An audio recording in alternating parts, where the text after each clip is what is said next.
एकादशी पूरे साल में 2 बार आती है। एक श्रावण के महीने में आती है, दूसरी पोषादिक क्रम में आती है। जिस नारी को संतान नहीं हो रही हो, बहुत प्रयास कर लिया हो, पुत्रदा एकादशी पूरे साल में 2 बार आती है। एक श्रावण के महीने में आती है, दूसरी पोषादिक क्रम में आती है। पुत्रदा एकादशी होती है, ये संतान की वृद्धि करने वाली होती है। शंकर जी के मंदिर में जाकर, भगवान शिव के मंदिर में पूजन करके घी का 1 कटोरी में घी और 1 कटोरी में खीर शंकर के सामने रख देते हैं।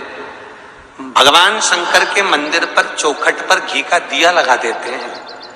शंकर जी की चढ़ी हुई 1 बेलपत्र साथ में रखें और 1 बेलपत्र को उठाकर शंकर जी के मंदिर की चौखट पे ही बैठकर चबा चबा कर खा लेते हैं। जो 1 बेलपत्र लेकर आए हैं वो अपने पति को खिला देते हैं। कहते हैं पुत्रदा एकादशी के दिन ये कर लेने पर संतान की प्राप्ति हो जाती है, पुत्र की प्राप्ति हो जाती है। महापुराण की कथा कहती है, आप अगर विश्वास रखे हो, सफेद आंकड़े की जड़, जिस नारी का संतान नहीं हो, गर्भ नहीं ठहरा हो, सफेद आंकड़े की जड़, जिस देव अधिदेव महादेव की कथा जिस तुम्बरुका जी ने श्रवण कराई है, शंकर भगवान जिनके सामने बैठकर शिव पुराण की कथा सुन रहे हैं, उन तुम्बरुका जी का नाम लेकर शिवलिंग पे से 21 बार घुमाकर मंदिर में ही कमर पर 7वें दिन रजस्वला धर्म के जो बांध लेता है और 1 पीपल का पत्ता अवधूतेश्वर महादेव का नाम लेकर शंकर पर चढ़ाकर उसको गाय के दूध में उकाल कर रात्रि को दोनों पति पत्नी अगर पीकर सोते हैं, 3 महीने में भगवान भोलेनाथ उसकी गोद भर देते हैं। ये शिव तत्व। शंकर देता जरूर है। अच्छा, संतान नहीं हो, किसी नारी की गोद अगर, स्त्री की गोद अगर खाली रह जाए तो भी दुख होता है उसको कि मेरे घर में औलाद नहीं, संतान नहीं। हम कई बार कहे, आज फिर कहते हैं, ये टेस्ट भी बाद में कराना, सारी जांचें बाद में कराना। एक बार शंकर का भजन कर कर देखना। पिछले वर्ष कथा में तुमरुका जी की जो कथा कही थी, यूट्यूब पर डली हुई, अगर आप लोगों ने नहीं सुनी हो तो उसको निकालना यूट्यूब पर। श्री तुमरुका शिव महापुराण की कथा हमने कही थी, तुमरुका जी का व्याख्यान, उसमें वर्णन किया था। सब जगह से अगर हार जाओ और सारे रिपोर्ट आपने सब दूर दिखा ली, तो एक बार शंकर पर भरोसा कर कर तुमरुका जी का नाम लेकर सफेद आंकड़े की जड़ को शिव जी पे से रजस्वला धर्म के 7वें दिन 21 बार घुमा लो, नाम गोत्र बोलकर कमर में लाल धागे में बांध लो, पीपल के पत्ते शिव जी को चढ़ाओ, उठाकर लाओ, उस 1 पत्ते को रात्रि को गाय के दूध में उकालो और उस दूध को दोनों पति पत्नी पियो, साथ रहिए। समय आएगा, बाबा चाहेगा तो 3 या 4 महीने में गर्भ ठहर ही जाएगा। सारे डॉक्टर को दिखा लिया अपनी जगह, टेस्ट भी करवा लिया अपनी जगह, पर एक बार प्रयोग, और वो विश्वास रखकर करना पड़ेगा। शंकर पर जो भी कार्य कर रहे हो आप, जो उपाय कर रहे हो आप, शिव का स्मरण कर, भगवान पर अगर विश्वास रखोगे, भरोसो दृढ़ इन चरणन कहो, श्री वल्लभ नक चंद्र छटा बिन सब जगमा ही अंधेरो। अगर भरोसा है तो शंकर है, और भरोसा नहीं तो शिव कहां से।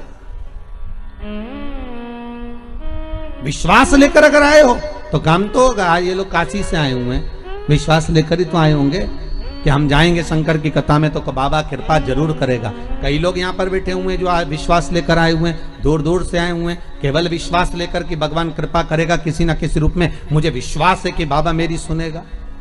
और फिर कहता हूं, कथा में अगर आपने मन लगा लिया, भले टीवी चैनल के माध्यम से श्रवण कर रहे हो, भले मोबाइल के माध्यम से श्रवण कर रहे हो, भले पंडाल में सुन रहे हो, बाबा से अगर दिल से आपने अगर कह दिया तो 3 महीना बहुत होता है सब कामना पूरी होने के लिए। मेरा बाबा आपको कुछ ना कुछ दे ही देता है, बस आपकी रुचि के अनुसार सुख प्रदान कर ही देता है। भगवान कृष्ण की 16,108 रानियां थी। कितनी रानियां? जम के बोलो जरा। 16,108। पर 16,108 रानियां होने पर भी भगवान कृष्ण के यहाँ जब औलाद नहीं हुई तब भगवान कृष्ण ने अपने गुरु गर्गाचार्य बाबा को बुलवाया और द्वारकापुरी में बुलवा कर पूछा, गुरुदेव मेरी 16,108 रानियों से औलाद नहीं होती, संतान नहीं होती, मैं क्या करूं? गर्गाचार्य बाबा ने कहा, तुम चिंता मत करो, पार्थिव शिवलिंग का निर्माण करो। शंकर भगवान के शिवलिंग का निर्माण कर कर एक एक रानी के साथ में 11-11 दिन तक बैठकर शिव जी का अभिषेक करो। और पार्थिव शिवलिंग का निर्माण गर्गाचार्य बाबा के कहने पर भगवान कृष्ण ने करा। एक एक रानी के साथ में 11-11 दिन तक भगवान शिव का अभिषेक करा। तब भगवान शंकर प्रकट हो गए और शिव जी प्रकट होकर बोले, कन्हैया मांगो तुम्हें क्या चाहिए? शंकर भगवान ने जब कहा, कृष्ण बोले मेरे यहाँ औलाद नहीं है। शिव जी ने कहा, क्यों चिंता करते हो? तुमने 11-11 दिन तक एक एक रानी के साथ में बैठकर मेरा अभिषेक करा है। जाओ मैं तुम्हें वर प्रदान करता हूं कि एक एक रानी से तुम्हें 11-11 संतान होगी और 1,77,186 भगवान कृष्ण के बच्चे हुए। ये शंकर जी की कृपा से। अब तुम्हें कितने चाहिए बोलो? भगवान कृष्ण के यहाँ अगर औलाद हुई तो किसकी कृपा से? अरे बोलो, भोले। कौन होगा ऐसा? कितना करुणामय, कितना दयालु, कितना आनंद देने वाला। ब्रह्मलोक के देवता भगवान ब्रह्मा, बैकुंठ के देवता भगवान विष्णु, और पृथ्वी का देवता अगर कोई है, इस मृत्यु लोक का अगर कोई देव है तो वो देवों का देव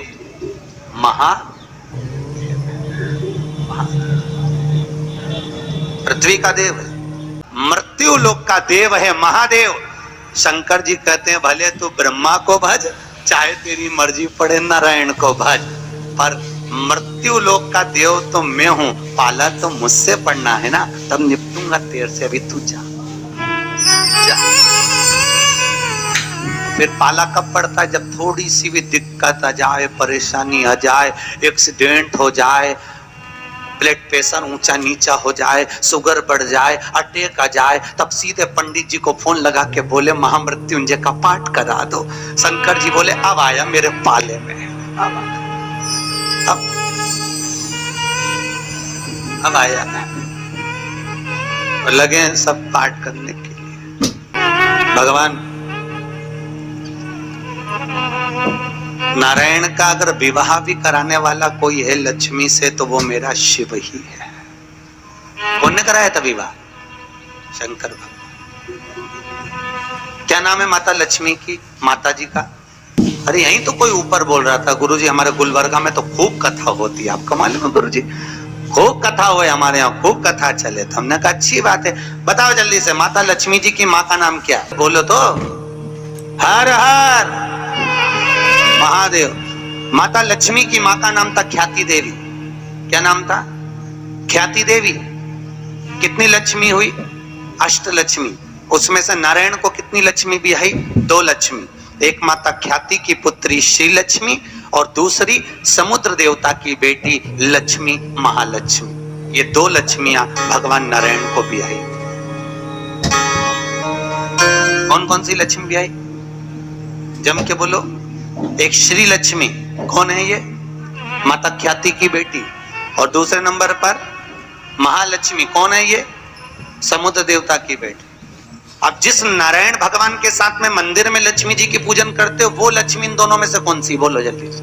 महालक्ष्मी तो मात्र 7 दिन तक भगवान नारायण के साथ रुकी थी, और 7 दिन रुकने के बाद में जब श्री लक्ष्मी ने भगवान शिव से जाकर निवेदन करा, भोलेनाथ मेरे प्रभु नारायण का विवाह समुद्र देवता की बेटी महालक्ष्मी के साथ भी हुआ है, आप करुणा करिए। तब भगवान भोलेनाथ ने पार्वती जी का एक मंगल सुमंगल आनंदमय तीज का व्रत बताया। तीज का व्रत जब श्री लक्ष्मी ने करा, वो व्रत आज भी माताएं करती हैं, निमाणी की पूजन करती हैं। आज भी सत्तू बनाती है, और 3 तरह का सत्तू बनता है, आटा का, बेसन का और चावल का। तीनों का अलग अलग प्रमाण है। कल आपको कथा में बताएंगे कि आटे के सत्तू का क्या प्रमाण है, और आपको मालूम हो तो आप हमें बता देना, उसमें कोई दिक्कत वाली बात नहीं हो। और तो कथा तो ऐसी चलेगी, आधी हम बाँचे आधी तुम बाज देना। आटे का सत्तू, चने की दाल का सत्तू और चावल का सत्तू, ये तीनों क्यों बनते हैं? और सत्तू भी बनाओ तो चक्की ऐसा बना लो, पर पिंडा बनाना क्यों जरूरी होता है? वो पिंडे का क्या महत्व है? और श्री लक्ष्मी और महालक्ष्मी की कथा में वर्णन है दोनों। वो कथा कल आएगी, उसको अपन कल लेंगे। पर आज जो कथा चल रही है कि श्री लक्ष्मी को माता पार्वती जी का विवाह, सुंदर व्रत बताया, और उस व्रत को माता पार्वती ने करा। और उस व्रत को माता श्री लक्ष्मी ने जब करा, पार्वती के व्रत का हो, तब माता श्री लक्ष्मी और महालक्ष्मी दोनों एक हुई और एक होकर नारायण के साथ में जाकर विराजमान हुई। आज भी जो माता लक्ष्मी का एक हाथ नीचे है और कमल का पुष्प पकड़ी है, वो लक्ष्मी जी का महालक्ष्मी दर्शन है। और माता अगर हाथ देर से इशारा कर कर आशीर्वाद दे रही है, वो श्री लक्ष्मी का भाग है। माता दो भाग,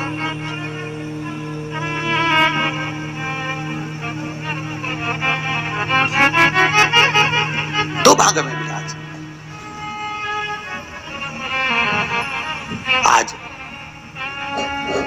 बाबा भोलेनाथ की कथा कह रही, करुणा सागर भगवान शिव जो आनंद की राशि हैं, मृत्यु लोक का जो देव है महादेव, पृथ्वी पर रहने वाले जीवों को कष्ट ना हो,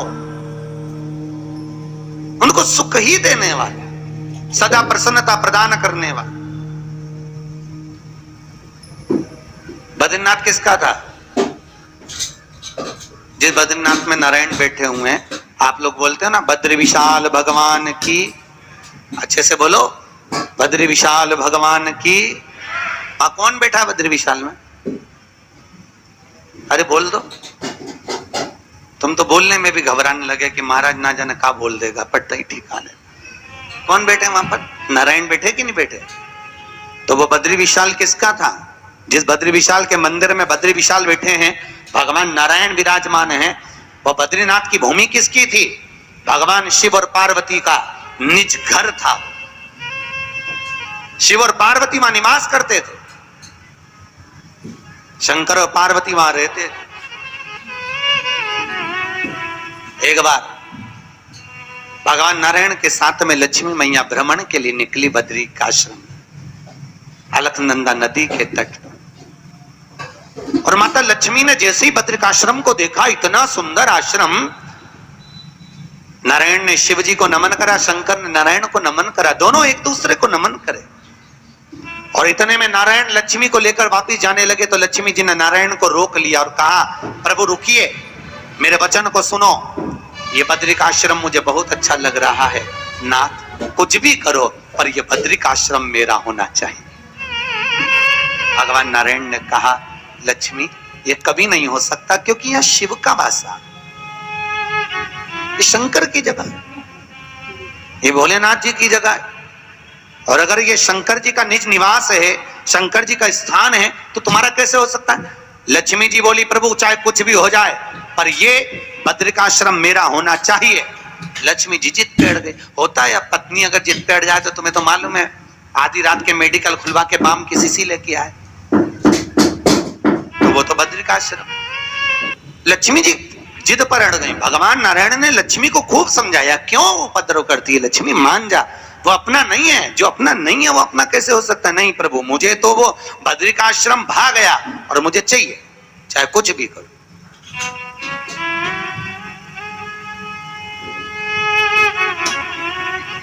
और देखो, अगर भाग्य में है, किस्मत में है, तो जरूर मिलता, जरूर।